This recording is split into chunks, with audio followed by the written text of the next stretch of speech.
Hello, ladies and gentlemen. Welcome to the 17th episode of Professional Talks. Today we have with us Mrs. Sangeeta Biswas. She is a chartered accountant by profession. She is also actively working on the LinkedIn with 35,000 professional connections. Ladies and gentlemen, we welcome Sangeeta ji to our talk show Professional Talks. Hi, Vikas. Hi, ma'am. Thank you so much for inviting me here. Like, I feel really honored. I have seen all the YouTube celebrities and the rank holders coming over here to share their experiences. And when you invited me, really, it is really great opportunity for me. Thank you so much, ma'am. We have seen your journey. We have, in fact, seen your profile also on the LinkedIn, and you are currently active on the LinkedIn. I want to correct you in just a little thing. You call me Mrs. Sangeeta, so I am Miss Okay, Sangeeta. sorry. Or you can call me Sorry. Sangeeta. Sorry. And we have seen your journey. We have seen your journey, and we have seen your content writing on the LinkedIn also.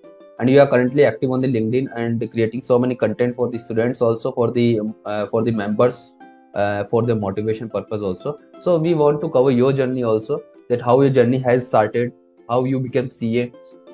Apart from that, and is there any professional background in your family, so that you get response or you get inspiration from your family? So for this, we had invited to you in the talk show. Thank you.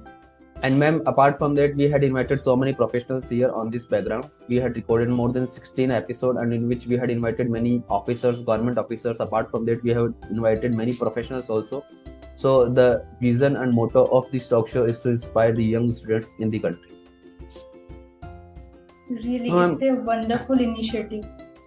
It really helps the students. I have seen, like, if they feel the experiences of the same profession in which they are studying, and they see the senior members or who have already qualified, they go through their journey. It is really an inspiration for students. Like, when I was a student, like, I was inspired by Neha Datta. Just a year back, she qualified, and when I saw her experiences, I really felt it personally. Like, हाँ, I thought मेरे साथ भी तो same चीज हो रहा है, तो वो क्वालिफाई कर रही है तो मेरे से भी हो ही जाएगा. Like, she missed out for 1 to 2 marks. मेरे साथ भी सेम वही. तो ऐसा सेम सिचुएशन होता है ना जो हम गुजरते हैं, तो ऐसे बहुत बच्चे हैं जो सेम सिचुएशन पे ही से ही गुजर रहे हैं, लेकिन फिर वो लोग को लगता है कि नहीं, सिर्फ हम ही लोग हैं जो झेल रहे हैं इसको. लेकिन ऐसा नहीं है, सबके साथ हो रहा है ये. ओके. तो मैम, अभी हम आपकी जर्नी के साथ साथ ये स्टोरी जो है वो अभी हम कवर करेंगे, एंड उसके साथ साथ हमारा फर्स्ट क्वेश्चन जो है for this talk show is the journey before the CA course. आपकी जर्नी कैसे स्टार्ट हुई? अपार्ट फ्रॉम दैट, आपकी स्कूलिंग जो है और आपका होम टाउन है वो आप प्रॉपर कहाँ से आते हैं? Okay. I belong from North Lakhimpur. Have you heard of the name? Like, I have told you.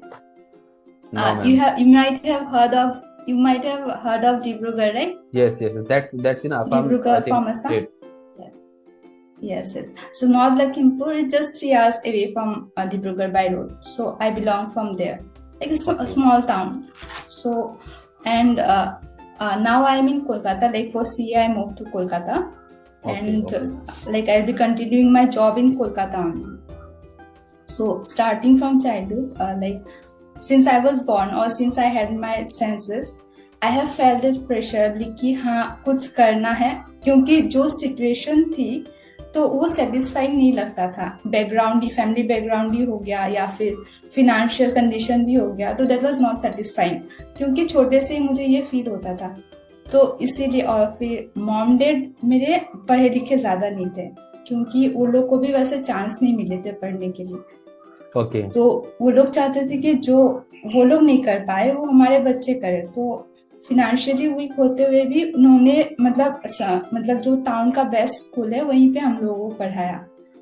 लेकिन क्लास 4 तक ना मुझे स्कूल जाने का एकदम मन नहीं करता था. Like, I felt like bullying, कोई बुली कर रहा है, लड़का लोग पेंसिल चुरा ले रहे हैं. तो ये सब ना छोटे में बहुत ज्यादा फील होता था, छोटा चीज.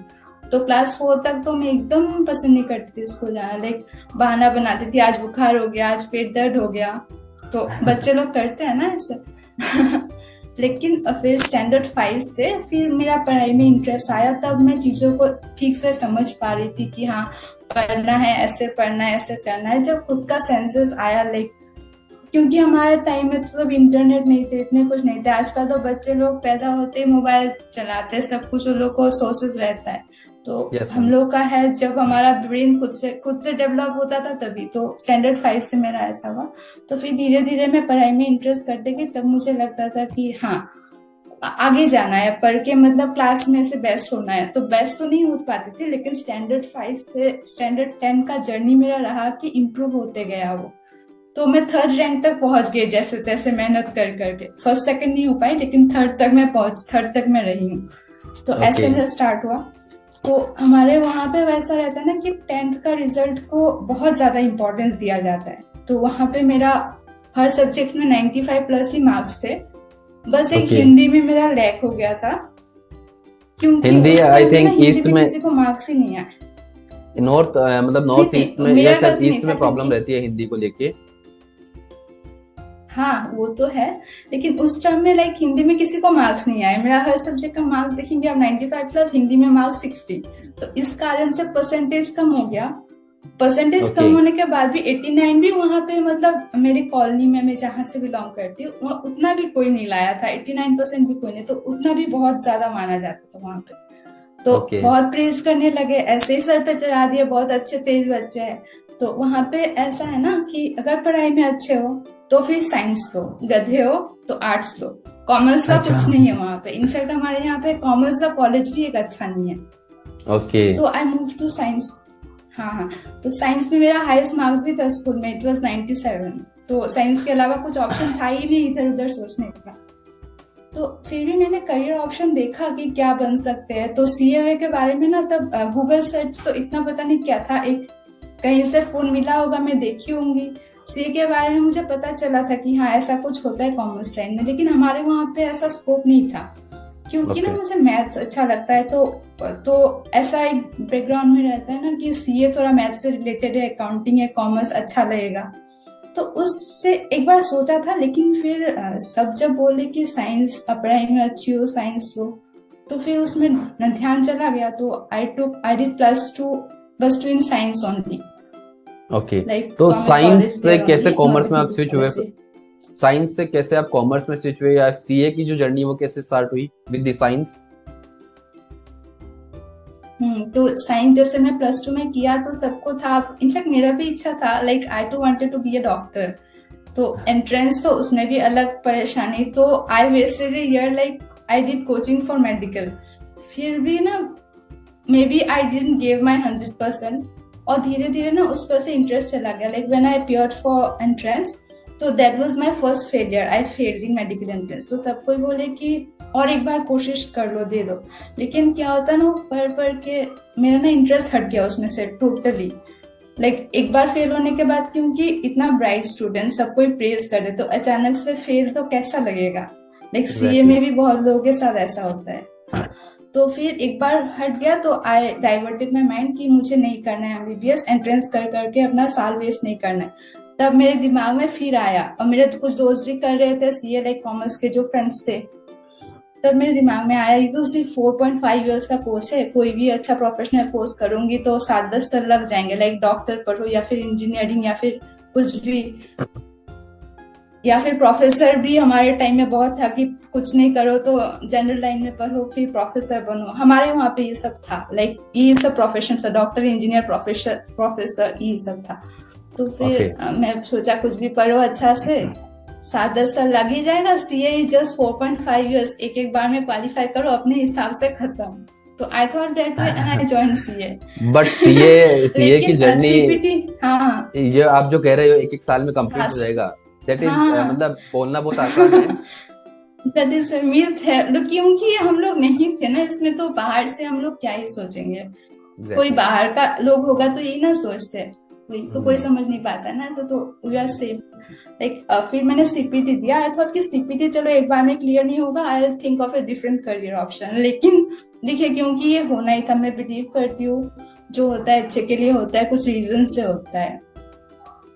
तो सीपीटी मेरा एक बार में जब क्लियर हो गया, मैंने गुवाहाटी से क्लियर किया था वो, तो एक ही बार में जब क्लियर हो गया तो आई थॉट कि नहीं यही करना है, जब ये सीपीटी हो गया तो बाकी सभी हो ही जाएगा। लेकिन जैसे मैं आईपीसीसी में आई तब हुआ रियल स्ट्रगल। क्योंकि जो साइंस में हम लोग फिजिक्स का 4-5 लाइन वाला क्वेश्चन में मुझे दिक्कत होता था, तो यहाँ पे अकाउंटिंग में 2-2 पेज का क्वेश्चंस रहता था। तो स्टार्टिंग में कोई साइंस का स्टूडेंट कॉमर्स में, फिर हाँ ग्रेजुएशन का मैं बोल रही हूँ, ग्रेजुएशन का मैं किया नहीं क्योंकि +2 के बाद मैं डायरेक्ट सीए पे मूव कर गई। तो मैंने सोचा कि देखो एक तो सीए फिर ग्रेजुएशन कितना मुश्किल होता है, अकेले सब तो कुछ एक साथ हैंडल करना। अभी as on date you are not graduated but you are CA.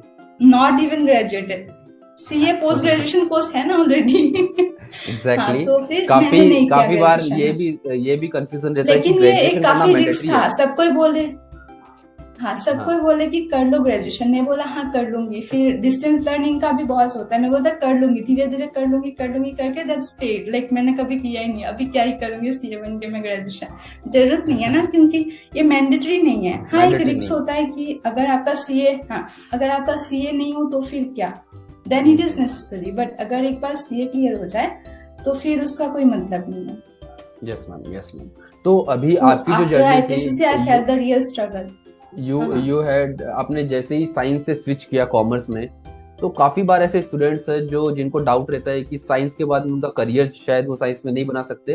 तो आपका ये जो मैसेज है काफी इंपॉर्टेंट होगा, जो बच्चे साइंस में हैं अभी एज ऑन डेट 11th या 12th में, तो वो भी सीए का जो करियर है वो चूज कर सकते हैं। तो ये काफी इंपॉर्टेंट है कि आपकी जो इजीली जर्नी है चूज कर साइंस से सकते स्टार्ट हैं। हुई है। तो आपके कोई प्रॉब्लम नहीं है, जैसे हम्म। लाइक अकाउंटिंग टर्म्स के अंदर कोई प्रॉब्लम नहीं आई? नहीं, मतलब हाँ ओके। प्रॉब्लम इस तरीके से थे ना, क्योंकि नॉर्मल बीकॉम का सिलेबस देख लीजिए या फिर कॉमर्स +12 का सिलेबस देख लीजिए, और हमारे टाइम में जो सीपीटी होता था उसको देख लीजिए, क्योंकि तब ऑप्शनल सीपीटी होता था। अभी जाके सीए फाउंडेशन जो है वो थियोरिटिकल होता था, लेकिन मेरे टाइम में वो ऑप्शनल था। तो एक ऑप्शनल ऑब्जेक्टिव वाला माइंडसेट और एक सब्जेक्टिव जब आप लिखते हो आंसर सीए में, उसमें बहुत ज्यादा डिफरेंस होता है। क्योंकि सीए में जैसे ऑडिट जैसे सब्जेक्ट होता है, पूरा थियरी होता है।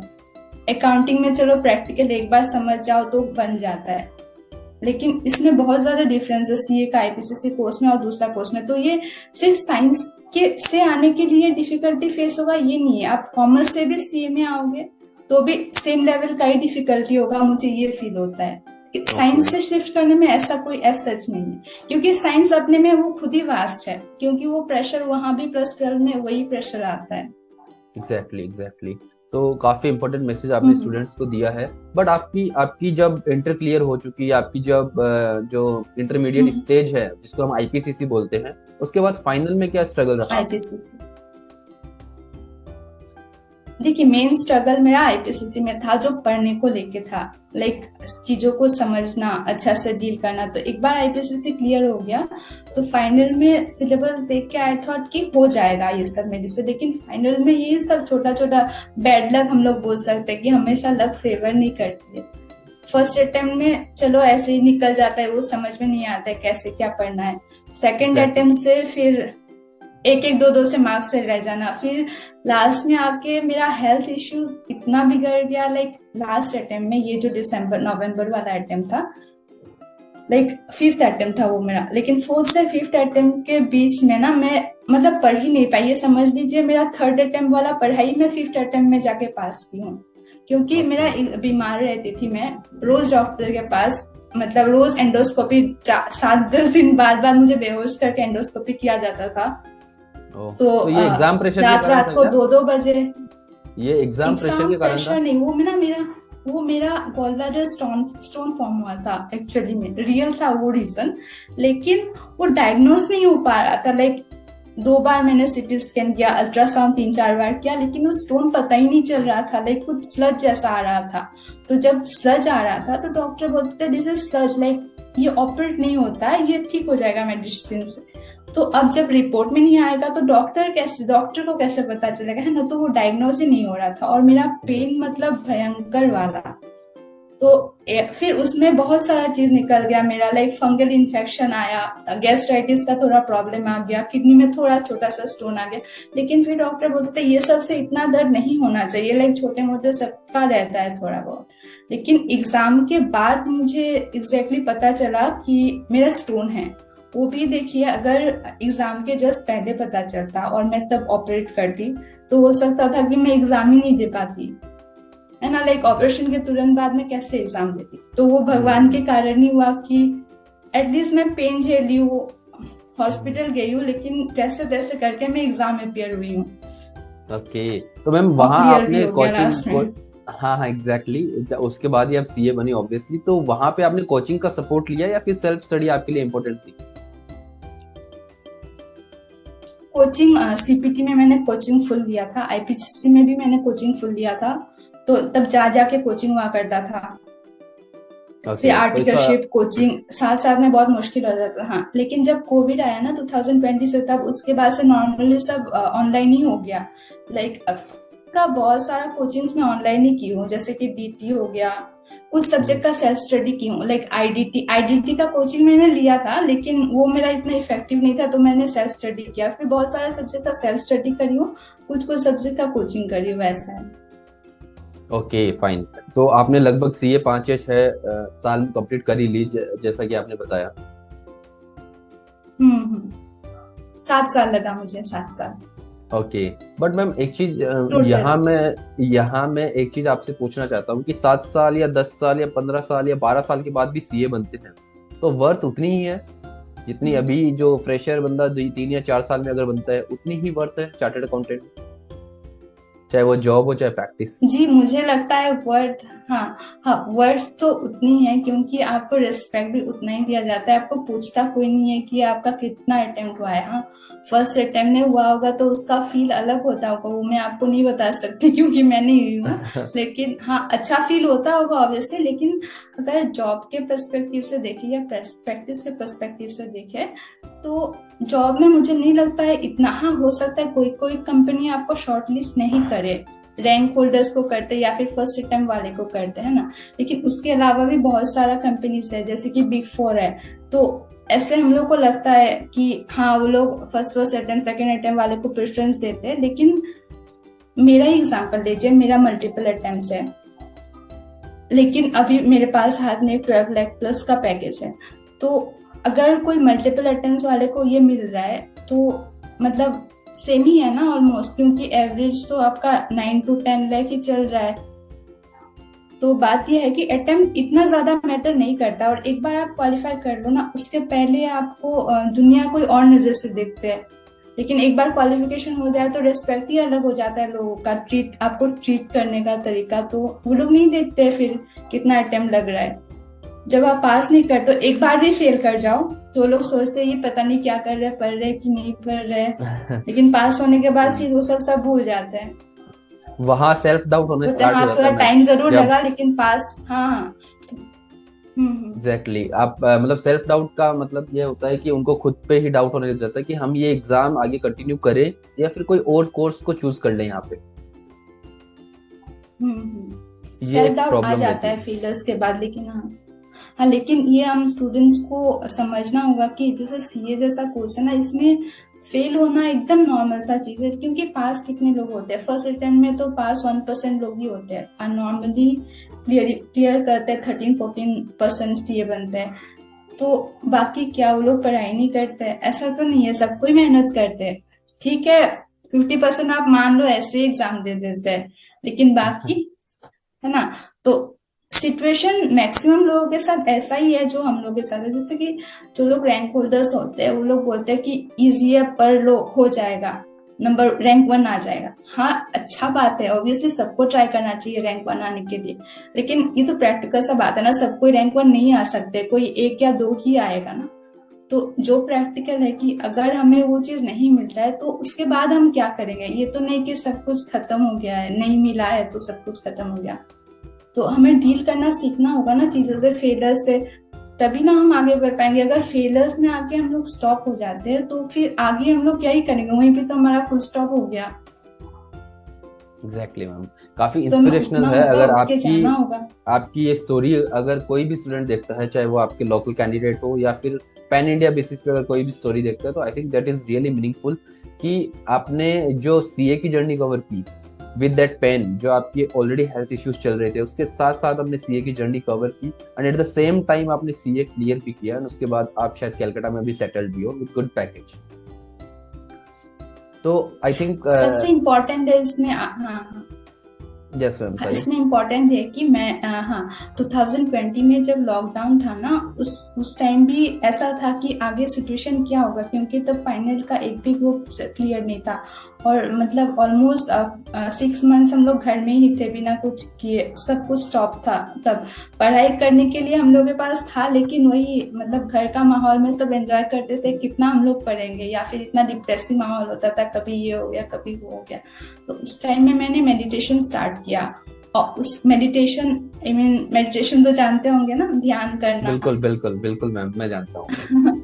जी। तो वो स्टार्ट किया। उसके बाद ना मतलब जितने परेशानी प्रेशर्स थे लाइफ में, ऑलमोस्ट तब ऐसा लगता था कुछ नहीं होके भी मेरे पास सब कुछ है, लाइक कितना सेटिस्फेक्शन फील होता था। और लाइफ ऑलमोस्ट तब से ही मेरा चेंज होना शुरू हो गया।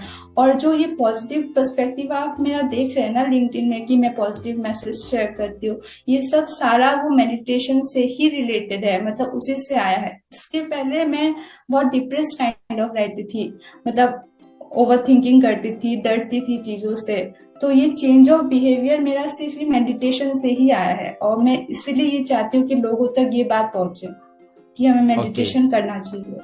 मैम, आई थिंक मेडिटेशन पे एक अलग से सेशन आपके साथ होना चाहिए, जिसमें आप स्टूडेंट्स को या फिर मेंबर्स को गाइड कर सको, तो मतलब किस तरह से स्पिरिचुअली एक्टिव रहना है, या फिर आप अपनी अपनी जो इमोशंस है जी उन पे जी। कैसे कंट्रोल कर सकते हो।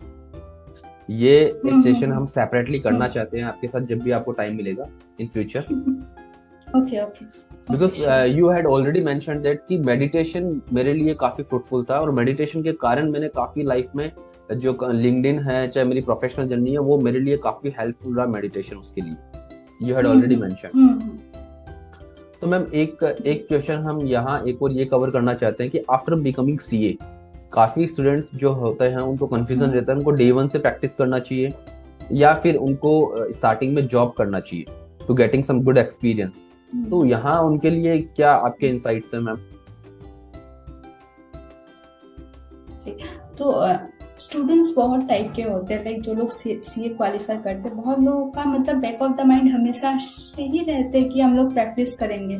और वो लोग उसी अकॉर्डिंग ना, जब सीए वो लोग पढ़ते हैं उसी अकॉर्डिंग वो लोग क्लाइंट बेस इकट्ठा करना भी शुरू कर देते हैं। ये नहीं कि हम लोग क्वालिफाई करेंगे फिर मैदान पे उतरेंगे। तो वो लोग है जो लोग के पास ऑलरेडी क्लाइंट बेस है, या फिर नहीं भी है, चलो फिनेंशियली वीक नहीं है, फैमिली को ज्यादा सपोर्ट नहीं करना है, और 1-2 साल दे सकते हैं हमेशा। मतलब ऐसा होता है ना प्रैक्टिस में, आपको प्रैक्टिस में आने के साथ साथ ही इनफ्लो आना शुरू नहीं हो जाता है। उसके लिए तो हमें कुछ इनिशियल कैपिटल डालना पड़ेगा, फिर मंथली आउटपुट रहता है। तो वो सब वो पर्सन हैंडल कर पाएगा कि नहीं 1-2 साल तक, वो उसको अपने हिसाब से डिसाइड करना होगा। कोई कर सकता है तो ऑब्वियसली उसको प्रैक्टिस पे जाना है, तो फिर मतलब ऐसे जॉब पे क्यों करना है, क्योंकि जॉब का वक्त थोड़ा अलग होता है, प्रैक्टिस का अलग रहता है। एक्सपीरियंस गेन करने के लिए आ सकते हैं, लेकिन फिर भी अगर प्रैक्टिस ही करना है तो शुरू से ही मेहनत करो, वो बेटर है। लेकिन फिर बहुत लोगों के साथ ये अपॉर्चुनिटी नहीं रहता है, लाइक इनिशियल कैपिटल कहाँ से आएगा, नया नया में क्लाइंट कहाँ से लाएंगे, फैमिली को सपोर्ट करो।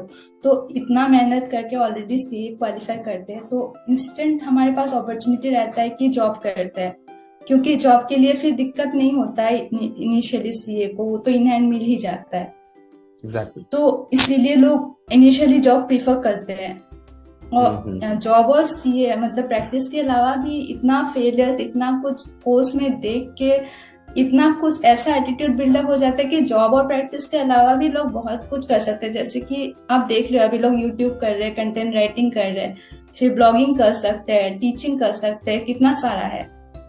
जो जिसमें अच्छा है वो कर सकते हैं। एग्जैक्टली। अभी मैंने ये भी काफी ऑब्जर्व किया मैम, जब से ये फॉर एग्जांपल कोविड हुआ है, एंड कोविड के बाद में जब से शार्क टैंक इंडिया आप देख रहे होंगे कंटिन्यूअसली, तो उसमें स्टार्टअप का काफी बूम आ रहा है। तो professionals get influenced by the startups, और उनको एंटरप्रेन्योरशिप की जो जर्नी है वो काफी पसंद आ रही है। तो लोग प्रैक्टिस एंड जॉब को छोड़ के अपना एक छोटा सा स्टार्टअप उसको बिल्ड करने की कोशिश कर रहे हैं। तो ये भी काफी ऑब्जर्व किया गया। ये पॉइंट मैंने मिस कर दिया। ये मतलब हाँ कर सकते हैं, मतलब है ना, लोगों के पास कुछ आइडिया है, अभी तो कितना सारा रिसोर्सेस है, वो लोग अपना स्टार्टअप क्रिएट कर सकते हैं, एंटरप्रेन्योरशिप कर सकते हैं। तो ये सब सारा ऑप्शंस बिल्डअप, मतलब मैं बोला ना, ऐसा एक एटीट्यूड सीए हमारा सिखा देता है, सिर्फ पढ़ाई नहीं, इसके अलावा इतना प्रेशर से, इतना मतलब इतना डेडिकेशन से हमें काम करना सिखाती है कि हम लोग ठीक है, ऐसा फील होता है हम लोग कुछ भी कर लेंगे, मतलब जिसको जो पसंद है, मतलब कुछ भी हम लोग कर सकते हैं, वैसा है। एग्जैक्टली। तो मैम इन फ्यूचर में आप भी यूट्यूब की जर्नी करना चाहोगे अपार्ट फ्रॉम दी प्रैक्टिस और जॉब और अदर एकेडमिक करियर? मैंने अभी सच में आप पूछिए तो मैंने अभी इस बारे में कुछ सोचा नहीं है यूट्यूब वगैरह के बारे में, क्योंकि कम्युनिकेशन में काफी इम्प्रूव करना होगा, क्योंकि ऐसे नहीं है कि कोई भी उठा के वीडियो बन गया तो वो चल गया ना, इसमें भी बहुत ज्यादा एक्स्ट्रा मेहनत लगती है। तो देखूंगी कभी फ्यूचर में हो पाएगा तो, लेकिन अभी ऐसा कुछ ऐसे डिसाइडेड नहीं है। Okay.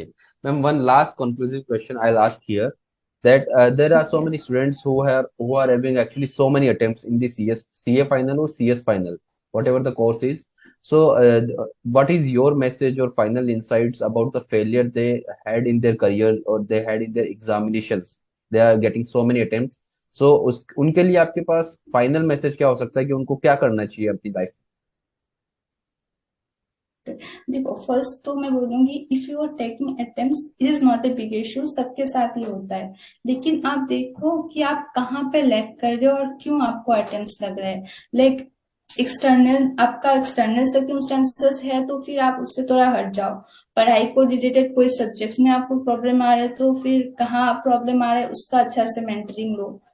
या फिर आप कम टाइम दे रहे हो पढ़ाई में, लाइक आप 2 आवर्स दे रहे हो दिन में, तो ये ऑब्वियस सा बात है ना, दिन में 2 घंटा पढ़ाई से आपका सीए क्लियर नहीं होगा। ऐसा नहीं है कि सबको अटेम्प्ट लग रहा है तो सब 2-2 घंटे पढ़ रहे हैं, इसमें 10-15 घंटे जितना आपको हो, लाइक आप 8-6 घंटा भी पढ़ सकते हो, लेकिन आप देखो कि उसमें आपका मतलब सेटिस्फाइंग पढ़ाई हो रहा है कि नहीं, क्योंकि कोई लोग 5 घंटा में जो पढ़ते हैं, बहुत लोग 15 घंटा में वो पढ़ते हैं। तो आप देखो कि आपको कितना टाइम आपको देना होगा, तो एग्जैक्टली उतना टाइम दो, उतना हार्डवर्क और डेडिकेशन से पढ़ाई करो, ये आज नहीं तो कल आपका क्लियर हो ही जाएगा। Exactly ma'am. ये मतलब ये क्वेश्चन मैंने इसलिए पूछा, ये हालांकि क्वेश्चन का पार्ट नहीं था, बट काफी स्टूडेंट जब वीडियोस देखते हैं या कमेंट्स हम्म। आते हैं कि उनको ऐसा लगता है कि मैं सीए ड्रॉप कर दूं या फिर प्रोफेशनल कोर्स जो भी है जैसे इंटरमीडिएट लेवल पे आके वो ड्रॉप करने की कोशिश करते हैं, क्योंकि वो काफी मतलब उसमें स्ट्रगल इतना हो जाता है कि वो परेशान हो जाते हैं और फैमिली को एक रिप्लाई नहीं कर पाते। हम्म। ये एक प्रॉब्लम मैंने ऑब्जर्व की है काफी हम्म। फिलहाल काफी दिनों से, इसलिए मैंने क्वेश्चन आपसे रेज हाँ, किया यहाँ पे। अगर वैसा सिचुएशन हो कि किसी से एकदम हैंडल नहीं हो रहा है तो ऐसा नहीं है कि करना ही है सीए, मतलब नहीं होगा तो मर ही जाएंगे, ऐसा कुछ नहीं है, बस एक कोर्स है, आपको एकदम नहीं हो रहा है तो आप छोड़ दो, इतना बड़ा कुछ नहीं है कि आपको इसको करके ही, हाँ है बहुत अच्छा है, लेकिन नहीं हो रहा है तो फिर उसको लेके बैठे रहने का तो कोई मतलब बहुत सारा चीजें हमारे पास करने के लिए, सिर्फ एक सीए ही नहीं है, सीए ही आपका लाइफ नहीं है ना। हो सकता है आप उसके लिए बने ही नहीं हो, लेकिन वो आप खुद एनालाइज करो कि आपसे हो रहा है कि नहीं हो रहा है, कितना परसेंटेज से आप लैग कर रहे हो, वो एग्जैक्टली एग्जैक्टली। एनालिसिस तो हमें खुद ही करने पड़ेंगे। Yes. I think the conversation between you and me is beneficial for the students and young members. काफी लोग अगर काफी बच्चे ये वीडियो देखते हैं, टॉक शो देखते हैं, प्रोफेशनल टॉक्स, तो आई थिंक उनको काफी बेनिफिट हो सकता है from this conversation. And ma'am आपने आपका जो टाइम है, you had spent your time on this talk show and I am again thankful to you that you had joined our talk show in the 17th episode. Thank you so much, like मैंने आपको बोला मुझे communication में दिक्कत है, still you said it will be one communication, and I said it's like मुझे इससे बहुत सीखने को मिला। आई thank you for giving me this opportunity. I Yeah, hope it thank will you. Help the students. Thank you so much. And thank you. Ma'am future में अभी कोई हम लोग पैनलिस्ट अगर कभी इनवाइट करते हैं फॉर दिस टॉक शो, तो हम काफी प्रोफेशनल्स को भी काफी इनवाइट कर रहे हैं कि हम एज ए पैनलिस्ट बन ओके। के भी आ सकते हैं, वहां पे हम स्टूडेंट्स को लाइव इंटरेक्शन में रख सकते हैं। तो वो भी हम एक नया इनिशिएटिव अभी 23 में हम्म। स्टार्ट करने चाह रहे हैं। तो उस पे एज सच कभी मेंटरिंग या फिर मेंटोर की रिक्वायरमेंट होगी तो definitely we will request you for the mentoring purpose also. Thank you, I feel honoured for this. Yeah thank you so much for joining.